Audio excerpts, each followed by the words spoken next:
Hey, nyo kabar bro? Kali ini, gua mau memberikan ulasan untuk smartphone terbaru dari Wiko, yaitu Wiko Y61. Gua beli dengan harga Rp975.000. Seperti apa Wiko Y61 ini? Mari kita bahas. Sebelum itu, gua mau kasih tahu ke kalian apa aja yang kita dapatkan di dalam paket penjualannya. Selain perangkatnya, kita juga akan mendapatkan anti gores plastik, kartu perdana smartphone, kartu garansi, buku petunjuk, kabel data micro USB, dan charger. Jadi kita nggak dapat earphone dan nggak dapat softcase. Mudah-mudahan nanti banyak yang jual softcase buat HP ini. Semoga. Oke, kita mulai pembahasan dari desainnya. Tampak depan, kita akan melihat layar yang berukuran 6 inch dengan desain bezel atas dan bawah yang masih cukup tebal. Di bagian ini terdapat sebuah kamera dengan resolusi 5 megapiksel, earpiece atau speaker telepon, LED flash untuk kamera depan, dan LED notifikasi. Terima kasih Wiko masih mempertahankan LED notifikasi. Pada sisi samping kanan terdapat tombol power dan tombol volume suara. Ada lagi satu tombol fisik di sisi kiri yang berfungsi sebagai tombol Google Assistant. Di sisi bawah kita hanya akan menemukan lubang kecil untuk mikrofon, sedangkan untuk port micro USB dan port jack audio ada di sisi atas. Beralih ke bagian belakang, kita akan disuguhkan dengan tampilan yang terlihat mewah, berkat penggunaan bahan plastik yang dibuat menyerupai kaca dan warna hijau bling-bling yang membuatnya terlihat semakin menarik. Di bagian ini kita akan menjumpai satu kamera belakang dan resolusi 8 megapiksel yang ditemani LED flash. Terdapat logo Wiko dan speaker utama. Nah, back cover ini ternyata bisa dibuka. Di baliknya, kita akan menjumpai dua slot untuk SIM card.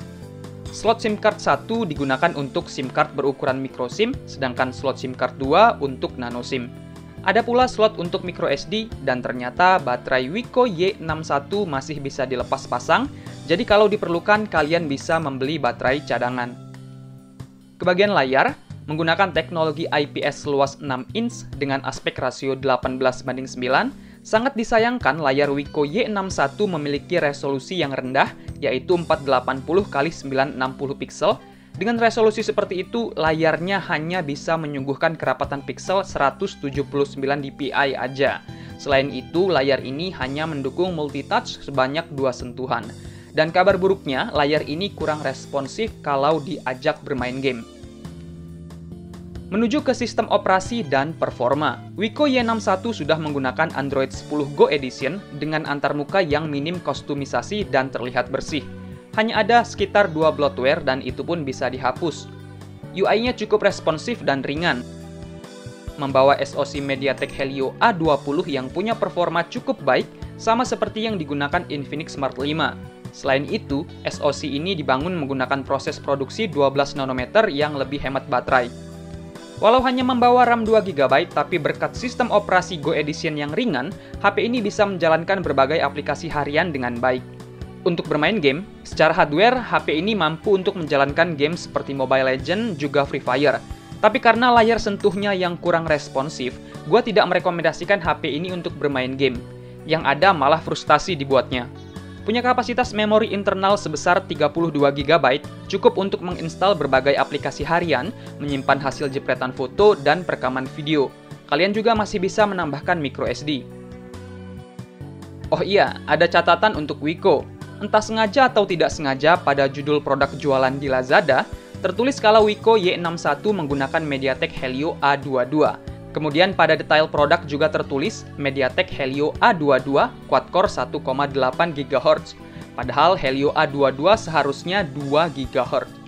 Dan ternyata kalau dilihat menggunakan software AIDA 64, Wiko Y61 menggunakan Helio A20 yang memang clock speed maksimalnya di 1,8 GHz. Agar lebih yakin, gua mengunduh technical specification dari situs Wiko Mobile. Di situ terlihat bahwa Wiko Y61 menggunakan MediaTek 6761WE yang merupakan kode name untuk Helio A20. Walau perbedaan Helio A22 dan Helio A20 tidak terpaut jauh, tapi hal ini tentu merugikan konsumen karena barang yang didapat tidak sesuai dengan yang dijanjikan. Lanjut ke bagian speaker. Speaker utama dari Wiko Y61 punya keluaran suara yang didominasi treble. Sudah begitu, letak yang berada di bagian belakang membuat suaranya akan teredam saat diletakkan di atas meja dengan posisi layar menghadap ke atas. Solusinya membalikkan layar menghadap ke bawah. Tapi tentu aja hati rasa nggak tega kalau layar bergesekan langsung dengan meja. Apalagi layar ini tidak punya proteksi khusus, hanya mengandalkan anti gores plastik dari paket penjualan. Beralih ke bagian kamera, kamera belakang punya resolusi 8 megapiksel dan kamera depan beresolusi 5 megapiksel. Keduanya sudah dilengkapi dengan LED flash. Kameranya punya kualitas yang standar aja untuk sebuah HP murah. Wiko Y61 hanya mengandalkan aplikasi dari Kamera Go sebagai antarmuka kameranya yang tentu saja sangat minim dengan fitur. Berikut ini gue tampilkan beberapa foto dan video yang diambil menggunakan Wiko Y61.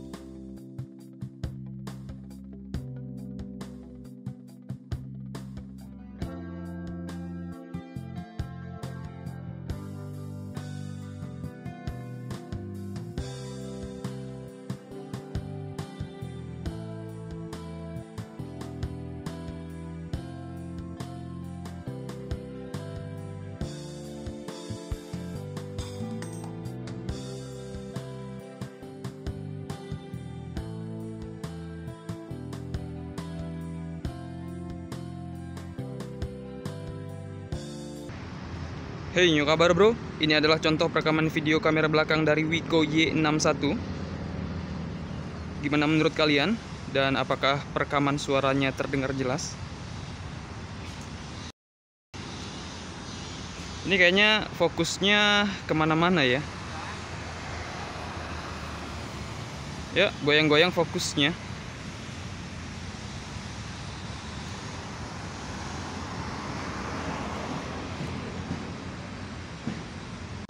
Dan ini adalah contoh perekaman kamera depannya.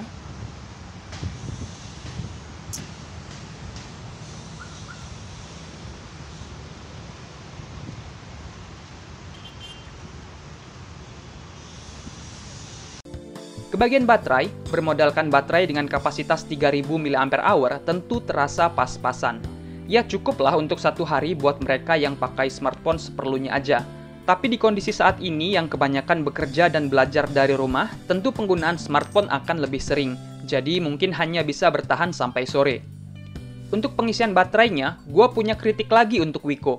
Charger yang gue dapat sama sekali tidak tertulis teks apapun. Tidak ada informasi inputnya berapa, outputnya berapa, dibuat di mana, bahkan mereknya juga nggak ada. Padahal itu penting untuk dicantumkan sebagai informasi keamanan. Hal seperti ini seharusnya tidak dilakukan oleh brand internasional. Charger bawaan ini bisa mengisi baterai dari 5% sampai 100% dalam waktu sekitar 3 jam 40 menit. Mari kita menuju ke kesimpulan. Untuk sebuah smartphone yang dijual dengan harga hampir menyentuh 1 juta rupiah, bahkan harga resminya ada di Rp1.049.000, Wiko Y61 sepertinya akan sulit bersaing dengan smartphone dari brand lain.